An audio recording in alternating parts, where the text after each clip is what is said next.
Would you tend to focus more on, what you can do to combat your opponents rather than what you need to do going into that match? Do you think there's Um, more importance on something like that? so I think it's more important to make your opponents uncomfortable Okay. than it is to make yourself comfortable. The reason for that is the majority of points end in error in tennis.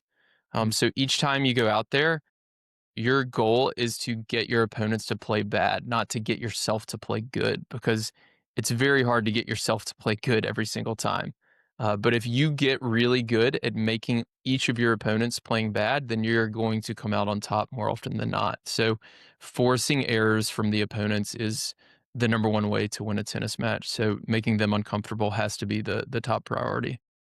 great, great. Yeah, because I know a lot of times I'll sit there and go out and play and think, "Oh, okay, I wanna do this. I wanna do plan A, plan B," and I'm worrying so much about that that I'm not even really focusing on what's going on the other side of the net, Mm-hmm. and I can use that probably better. So, how how often do you see, club players that really kind of analyze their matches and their opponents looking at the other guy like we're talking about rather than maybe coming off the court and saying, "God, if I just wasn't hitting my forehand today," or, my I was floating my slices and, concentrating on Mm-hmm. what they did wrong as opposed to what the other guy was doing. How often do you what Yeah, it's I mean, it's gotta be close to, like, 99% of people are focused more on themselves, which is the wrong approach, actually, unfortunately.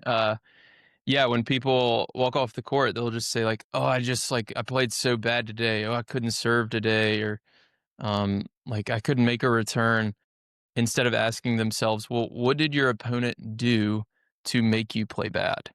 And how can you counter that, right? So the thing you said about focusing on the other side of the net, I think is key. Um, humans are inherently constantly thinking about ourselves, right? Even when if we go to a party, we're worried about what we're wearing and worried about other people judging us, but everybody else is thinking the same thing, right? So right. in reality, nobody's judging us. We're only judging ourselves because they're thinking about themselves too.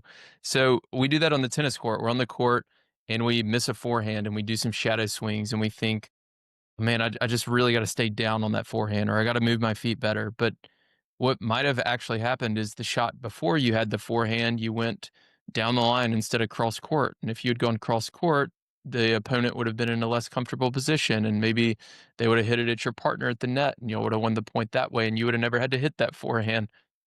You have to kind of think about some of these consequences, like second and third order consequences on the other side of the net. So at the end of the match, the first thing you want to think about is next time we face that team, how can we make them play worse? Mm. Not what can I do to make myself play better in my next match?